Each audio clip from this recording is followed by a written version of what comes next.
President Granger takes note of misinformation being peddled, urges citizens to remain calm, and Prime Minister Nagamutu calls for a total rejection of opposition's plan, tantamount to waging an undeclared war of genocide. It's Tuesday, March 10, 2020. Thanks for joining us. His Excellency David Granger, the President of the Cooperative Republic of Guyana, has noted with grave concern the misinformation being promoted by the political opposition following the March 2, 2020 general and regional elections. In this regard, President Granger has urged Guyanese to remain calm and not engage in activities which contribute to the tension in the country. In a statement issued Monday, the head of state acknowledged that an official declaration has not yet been issued 1 week after general and regional elections were held and uncertainty and unease have arisen. The president reminded that the Guyana Elections Commission is an independent constitutional agency and maintained that at all times he has respected and followed the laws of Guyana. However, he noted that the reason for the delay lies with the opposition. The opposition created an atmosphere of intimidation and fear at the office of the Returning Officer of District Number 4. This led to the interruption of GCOM's work. The opposition is disseminating a narrative that is no more than a falsification of reality. It is completely at variance with the official declaration of the Election Commission for the 10 electoral districts.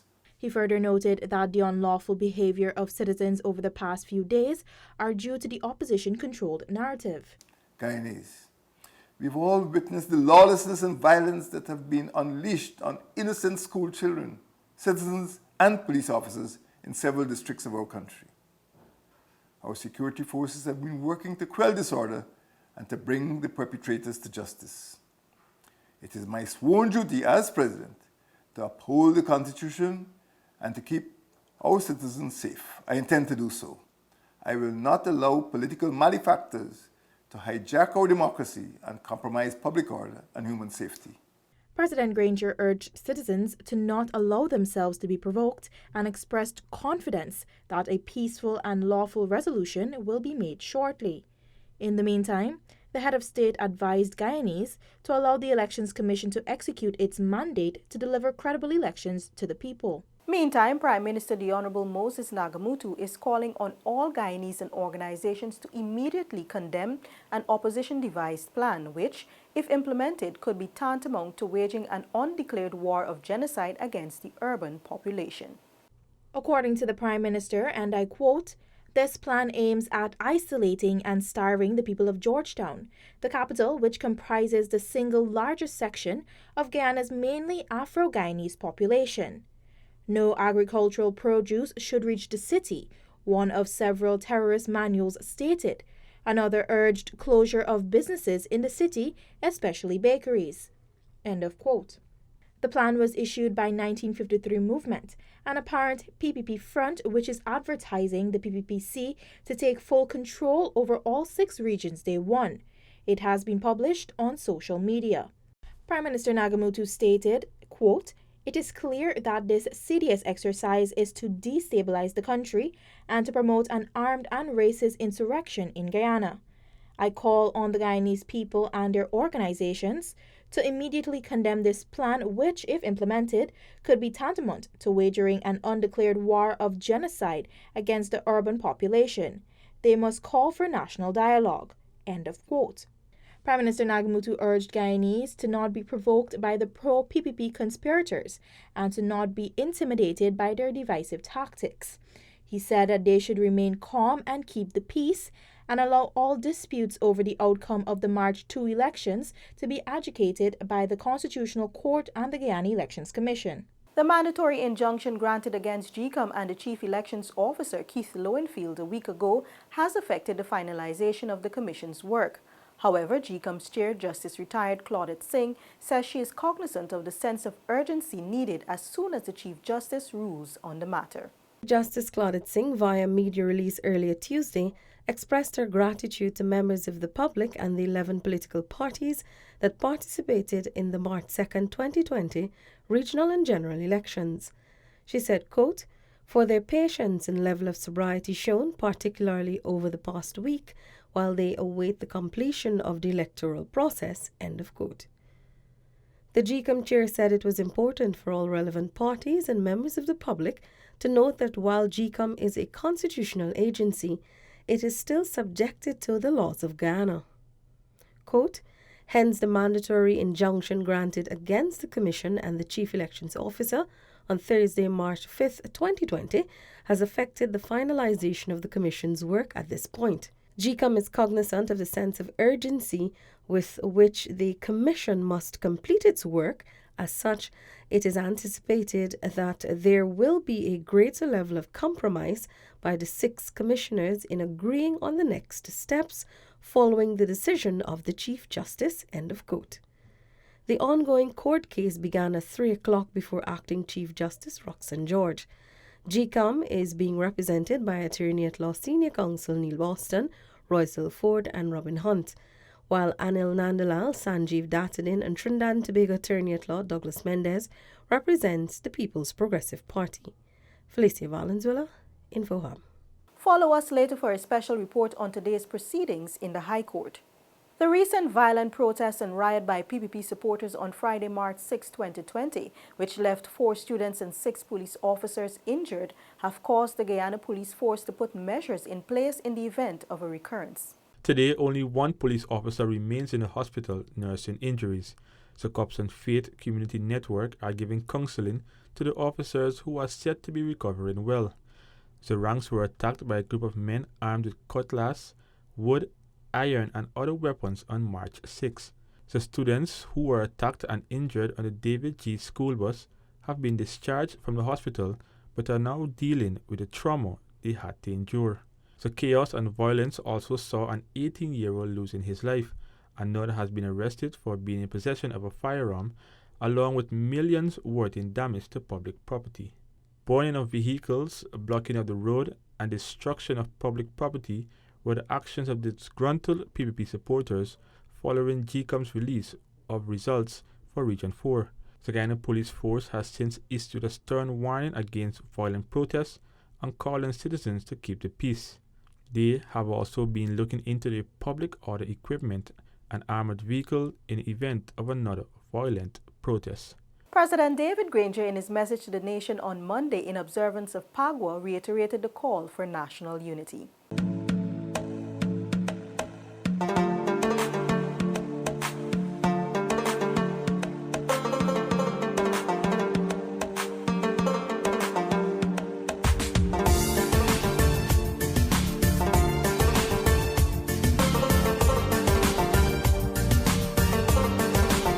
The head of state reminded that the festival of Holi promotes togetherness and breaks down the barriers of suspicion and insecurity. He noted that it is a path towards social cohesion and enriches the country's multicultural nature. The president stated, and I quote, "I urge all Guyanese, regardless of religion or region of residence, to continue to live in harmony, to eschew hatred, and to contribute to the common good by strengthening social cohesion and heightening national consciousness. The celebration of Holi is a joyous occasion, and for Guyanese, it is even more auspicious this year because we are commemorating the nation's 50th Republic anniversary." End of quote. The president extended greetings to the nation and expressed optimism that the festival encourages stronger bonds of cohesion in Guyana. For InfoHub, Anara Khan.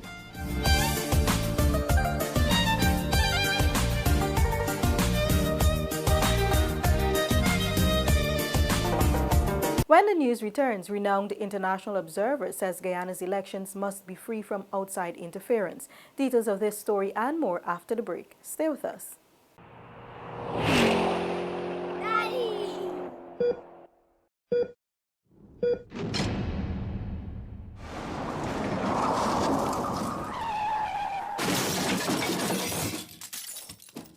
Welcome back. A renowned international elections observer, Dr. Joe Beasley, says Guyanese should lead the elections process, not the outsiders. Civil rights activist Dr. Joe Beasley, a global humanitarian on behalf of the African Ascension Organization, expressed concern that, quote, "The United States, the European Union, the United Kingdom, and Canada were the first parties to decry the integrity of the elections outcome following their announcement, and not the people of Guyana. Reinterpret their statements before and immediately after the vote count as sinister and biased towards one group of the political elite over the other, end of quote. Dr. Beasley asked that, quote, these Western nations cease forthwith from issuing statements that can destabilize the nation of Guyana. Members of the diplomatic corps should channel their recommendations through the traditional diplomatic channels as provided for under the Vienna Convention on Diplomatic Relations and not through press advisories and releases, end of quote. He noted that 5 years ago, Guyanese elected President David Granger peacefully after 23 years of the PPP without the support or interference of Western nations. He called on all Guyanese to, quote, come together to develop frameworks on how to ensure that the discovery of oil leads to their shared prosperity as a nation and not permit Western powers to dictate their terms of engagement with each other, end of quote. Dr. Beasley is a civil rights activist and leading humanitarian who also served as an observer in South Africa's 1994 elections that culminated in the end of apartheid. He also observed elections in countless nations, including Haiti, Zambia, and most recently South Africa again in 2019. He is advising Guyana's political elite to work together, ensuring the country remains that way for them and their future generations. Paul McAdam for InfoHub. As media operatives are increasingly becoming targets of post-election attacks, the Guyana Press Association has released a statement urging respect for media professionals. In the press release, the Guyana Press Association urged all political leaders to desist from creating conditions for the perpetuation of media harassment and the dampening of press freedom. We have received several reports of threats of violence against journalists on social media and attempts to interfere with the work of media operatives covering events that have followed the March 2 general and regional elections. The Guyana Press Association also calls on the leadership of all political parties, state authorities, and interest groups to openly discourage actions that can have the impact of undermining the work of journalists and their media enterprises. There is a stringent process of media accreditation to determine the bona fides of local journalists and other media workers, and we would expect that all due regard be paid and courtesies extended to these professionals in the execution of their duties. The release further noted that an alert on dangers being posed by these practices is being developed by the Association of Caribbean Media Workers, ACM, for onward transmission to its international partners. Natisha Isaacs for InfoHub. President David Granger has encouraged persons to return to their normal lives, and in Georgetown, it is business as usual as many store owners have kept their doors open. Small business owner Samantha Souvenir says she has remained steadfast since elections last Monday, ensuring that she's opened for business to cater to the needs of her customers and to make ends meet. Some days be good and some days be bad. So you can't back off, you gotta keep coming all the time. Further along Regent Street, some stores were closed, but for those entrepreneurs that kept their sales alive, it has been rewarding. The grandchildren, everybody, all them as they see I come home, darling grandfather, where you come with. So we have to open every day. I didn't want to work today and I end up coming out. And since I come out, I don't raise a 5,000. So if I went in, I didn't get in though. That was Lyndon Jeffrey, a businessman who has worked for some 30 years along Regent Street between King and Wellington Streets. A short distance away is Kim Jacobs, who prides herself in the daily opening of her predominantly clothing business. While some of her competitors are closed, Kim remains committed to ensuring her business thrives. Yes, I'm coming out for the rest of the week.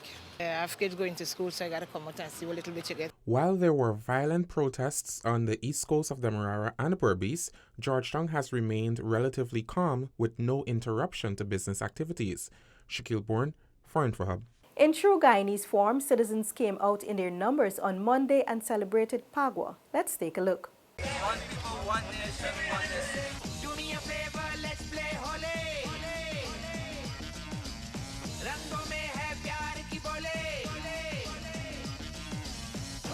As our InfoHub team roved the capital city, families could be seen taking part in one of the most ancient, joyous and colourful festivals of the Hindu calendar. Just a brief history. On the eve of Pagua, during the full moon, there is an event called the burning of Holika, which ushers in Pagua. In Hindu Vedic scriptures, Holika, a demoness, was burned to death with the help of god Vishnu. The story of Holika's death signifies the triumph of good over evil. Now back to Pagwa celebrations. Guyanese celebrated a holiday in Albaistown at the popular Sitabaran Station Street Kitty, Albertown Eccles and other parts of the country. Felicia Valenzuela, InfoHub. That's all for today. Connect with us on all our social media platforms, including WhatsApp, Facebook, YouTube, and Instagram. Much more news is on our website, dpi.gov.gy. Your bridge and weather reports are up next. Goodbye for now.